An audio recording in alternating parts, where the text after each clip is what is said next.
Sage CDL licensing pre-trip, how to pass your pre-trip with Gary Myers, and the 5-page guide. Go. Morning from Sage, Central Pennsylvania. We're going to tell everybody here to do how to do our pre-trip inspection, get enough points, 67 points per our list. We're going to be doing this on our international truck tractor over here and a 48-foot trailer. So we'll get started. First thing is going to be on our approach. If you're looking for lights and everything proper on the vehicle, everything that has to be, the lights, the lenses, the legal license plate, everything is spelled out right there on the front part. Nothing loose hanging, nothing leaking from our truck. So then we go to opening the hood. We can mention that our key can be in our pocket and the engine is not running at this point. Hood was already unlatched. Start around our other side here for parts that are relative to the passenger side. The parts that are relative to the passing of the pre-trip inspection may go over and above. We have turbo over here, nothing loose, not on our list, but good thing to mention. Intakes and everything that has to do with our wires and hoses and belts and clamps, our washer fluid, our water pump, assembly, hoses, everything, radiator, checking all that. Nothing cracked, broken, missing, leaking. Radiator fluid, proper level. Everything looks good there, no hoses leaking from top to bottom. We've got an air compressor pump right here, but not on our list, but the belt that's attached to that also goes down to our alternator. Our alternator is on our list. Alternator secure, no wires hanging, frayed, secured, belt no less or no more than 3/4 of an inch of deflection on our alternator belt. More hoses, wires, clamps that we can mention on this side and more on the other side. We can talk windshield over here a little bit. If you're tall enough, you can grab a hold, check your tension on your wipers. We'll get into more of that later. More on our frame, no illegal welds. Everything that we're looking at here on our sheet that's in blueprint is going to equal these passable pre-trip points. We've got some frame, no illegal welds. We've got some things hanging off of that, which is our suspension. We've got shocks. We've got down in here leaf springs. We've got the U-bolts. Everything's secured. Not cracked leaf springs, broken. The mounts and so forth to the leaf springs, secure. Nothing illegally welded. That takes care of 4 important parts on our inspection of our suspension. Then it goes to 4 different pieces and parts down in here on our brake hoses. Brake hoses secured. Chambers secured, not cracked, broken. Push rods and slack adjusters. Here we can pull on this and get no more than 1 inch of free play while the truck is sitting here. That's a DOT requirement. You don't have to be able to do that, but you just have to know 1 inch of free play is maximum. And then we got shoes and drums. We can look down in and see, actually no dust covers on this one, no shoes and drums missing or cracked down into our rims. And then we move out from our tires and our inner and outer tires and to our 4/32 of a tread depth minimum on our front steers, no recaps. And as you get to doing this, you get to know that there's 4 parts again. Inflation, condition, and depth of our tires we just talked about, but the inflation, checking it with a gauge, not kicking it with your foot. And so rims secure, no illegal welds, lug nuts, axle seal, no dripping and so forth. Again, 4 different things going on with the tire: inflation, condition, depth, tire, wheel, rim, lug nuts, and the axle seal. Everything else secure, pieces and parts, lights, bumper, cover, pretty much covers it on this side, so we'll go to the other side. Mirrors we can check as we go around. Secure, not cracked, broken, properly mounted, secured. Now we get into the second page. The passenger side we did, so we go into driver's side of our engine compartment. Okay, what do we have? We got more fenders and covers and bumpers and so forth, but we go into some very point-worthy stuff. The fluid. There's a couple things going on here with power steering as in fluid. We can check the level of that, pull that out. check it. The hoses, definite points going on there. To the gearbox, points in that. To the shaft, and steering shaft, and the universals and so forth, and pitman arm and drag links and castle nuts down in here. Definite steering linkage, steering components that are on our pre-trip test. We've got the frame again, just in duplication of what we had over the other side. Suspension, you can actually say, doing very much the same over here with my springs, shackles, U-bolts, and the mounts and the shocks. Same 4 points over there, repeated. On this push rod, slack adjuster, and the chamber and the hose again, you can talk repeat. I check this the same way. Tires and wheels and rims, you could say very much the same way as on the other side. If you didn't miss anything over there, you're good. Proper inflation, condition, and depth for 30 seconds, checking it with a gauge, not just kicking it with your foot. So rims and lug nuts and the tire seal. Now we get to a couple other engine compartment things. Our oil fill level and our oil check. We can wipe this dipstick off with a rag and say we put it back in, check that. That's the proper way to do that. Our water pump that we mentioned on the other side as well was belt driven, and the belt comes all the way over here. So we want to say by water pump being belt driven in here. I've got some hoses going up in from my power steering, so my power steering pump is right in here, and that would be gear driven, not belt driven. I also have my air compressor and my governor right up in here. My main air line goes back through here, and that's my air compressor, and of course it is gear driven, no belts attached to it, secured and not leaking. We've got other filters and so forth, not on our list, but you can mention those, not leaking, more hoses. So we've got pretty much everything covered on here. Air cleaner, secure, more hoses and clamps and radiator, and everything looks good on our front end, and we're ready to move on. Going on to our the bottom of our second page, the truck and the cab, goes to our mirrors, hanging, not dangling, they're secured, not cracked, broken, missing, clean. Nothing really wrong with the mirrors and the mounts. The door's working properly, the handle, the hinges, everything's looking good on the door.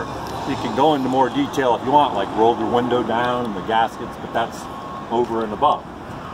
In here, on the other side of the seat, we actually would have, and we can mention it when we get inside the cab, is our fire extinguisher. This mount is bent a little bit, so we'll go to the other one that's on the other side of the seat. With triangles in there and spare fuses, that takes care of our safety equipment. So we'll get more into the in-cab a little bit later on. We go back down to our steps and our battery box. Steps and battery box secure, not dangling, cracked, bent, missing. Air tank secured, not leaking out here. Primary and secondary tanks we can talk about. We've got a DEF, the diesel exhaust fluid tank, not leaking, secured. We've got grab handles and airlines, separate points going on here with airlines and electrical back to from the back of the cab all the way up through to our connectors and to our glad hands and to our trailer connections, to our little safety catch on our pigtail, all that separate individual points as well. We can step up here a little bit and take a look down into our drive shaft. Drive shaft looking good down in the middle. Universals and everything, U-joints good. We can see a little bit of our exhaust. We can talk about that on the other side. Catwalk and decking and so forth. These things are secured, and our steps, and of course mounted even to the same mounts as our fuel tank. Straps properly secured. Fuel tank cap, not leaking. Good cap on there, tight. Can have a gasket in there. So tank, no leaking. Straps, everything secured there. So we move on, and now it's a matter of checking either more trailer or a little bit of truck. So we'll keep going with the truck cab. We're going on to our third page, as in between the truck and the trailer. We have some pieces and parts in our coupling area we can be talking about, and we'll be coming back to more suspension and some brakes. So we'll take care of some coupling area. We've got a fifth wheel plate, the platform itself secure. There's a mounting pin and there's a release handle. It's in the latched position. We have lockout pins here for the moving of the slider fifth wheel. Those are definite points. The frame and the mounting bolts that hold this whole assembly are the fifth wheel mounting bolts. We've got no gap between our upper and lower. This is our apron. It looks in good shape. There would be grease on that fifth wheel. Before we couple, we would check that. So the platform in the upper and lower fifth wheel is all secure. We can go around down through the back side here and we look. You can take a flashlight if you want and check in here and see we've got good connection between our fifth wheel locking jaws around the king pin. You can definitely see that with a flashlight when you point that up into the middle of the fifth wheel assembly. So that pretty much takes care of the coupling area. And we can talk about some trailer DOT tapes, no damage, and the bulkhead of our trailer. And then we can get back into more suspension and more air brake pieces and parts. We can look in that and talk about more U-bolts around our axle back in here. We've got more mounts, and on this particular drive set of tires we actually have airbag suspension right in here that's over and above what we talked about out front on our steers. There's no air ride on the front, and we got the springs and the shackles and the U-bolts and everything relative to suspension. Again, checking all that, the definite added points in that. Then we go to more brake chambers and hoses. Back on this axle, axle 3 and axle 2 are almost identical here. The double maxi chambers with the hoses secured. Sticking our head in here, we'd have to actually say, I'm looking at my brake shoes and drums. Okay? Look and make sure shoes and drums are good. Nothing hanging, missing. No lubricants or moisture around those shoes and drums. So we caught our hoses, chambers, push rods, slack adjusters, and shoes and drums on our rear drives, checking one axle the same as the other. Then we move to these tires. These are different than steer tires. 430 seconds on the front now goes to 230 seconds minimum on our rear drives as well as on our trailers. Duals, meaning two tires not touching each other, nothing lodged between here. The proper size, the proper inflation, again, checking it with a gauge, not just kicking it, like the old timers used to do. And then we got the lug nuts and our rims and everything from inner and outer rims. No illegal welds, good axle and axle seal hub here. Valve stem secured. Everywhere we have dual tires, we'll have 2 of those. So we got good inflation, condition, and depth. Again, 230 seconds. Checking that set of axle or duals the same way. Axle 3, inflation, condition, and depth all the way around. And we're ready to move on to a mud flap. We could check that quarter fender here too. We could talk about a quarter fender splash and mud flap. Those are separate individual points to mention. So it talks about after I couple and so forth. We hit all that, brakes and suspension and tires and mud flaps. And then we can talk about the lights back here. The lights, proper color. We'll be checking all of our lights when we're done. We've got some more air ride back in here. And then that leads us to our landing gear. So our landing gear is pretty important frame-wise. Nothing bent, broken, collapsing. The sand pedal in good shape. Won't be catching on a railroad track or something. The upper and lower raising crank handle secured in its proper position. You could pull that out, crank it up and down, make sure it's working properly. More of the DOT tape. This is a raising and lower system that used to work on this particular trailer that's been disconnected. So more DOT tape. It has to run the whole length of our trailer. 50% rule pretty much for inspection purposes. Turn signals. We could be cleaning off all of our turn signals as we go. We're going to be checking all those lights. Left and right turn signals. We get back through here, we see more of our air lines coming back from the front all the way through, not dangling. There's like a 16-inch rule, no lower than that as an off the ground requirement, so nothing's catching again. When these trailer tandems slide, they have locking out pins and they have a locking release handle, so we got to check that. We're looking at the whole rail system. For carrying the weight of the trailer on that rail system. and everything's secured there. Torque rods and torsion and so forth. This is torque rod back in here with the framework. Now we're heading into more suspension on this trailer. You can catch some of it on the other side. So we're gonna have more suspension pieces and parts, more springs and U-bolts around our axle we can duck in and look at. More air brake chambers and hoses. We call these the maxis again because of the double size. Push rods and slack adjusters to the back side. Nothing broken, cracked there. So we can actually talk about wheels and rims on the inside of our tires, and be checking wheels, rims, and the brake chambers on the back inside. So that takes care of more suspension pieces and parts on the trailer, and as well the brake system, from hoses to chambers to push rods and slack adjusters to shoes and drums and drum liners. So we can look at the rims now, working our way out from our rims and our tires to the proper depth again, 2/32.